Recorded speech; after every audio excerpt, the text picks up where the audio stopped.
की आपण त्या पांडुरंगाकडे गेल्यानंतर त्याच्या पायाला टच करून त्या ठिकाणी निदान त्याच्या पायावरती मस्तक ठेवण्याची संधी आपल्याला मिळावी, पण ती कोणाला मिळत नाही। आणि मग तो वारकरी जो आहे तो त्रस्त होतो आणि काय बोलतो ते तुमच्या अभंगात सांगणार आहे।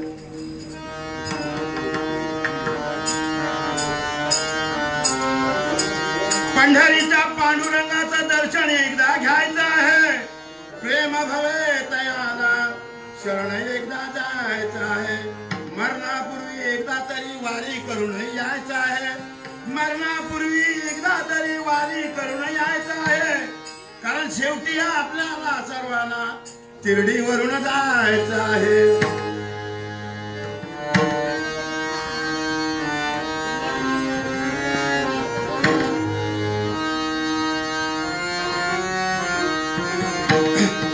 कशी भेट घेऊ तुझी पांडुरंगा, कशी भेट घेऊ तुझी पांडुरंगा, निरोप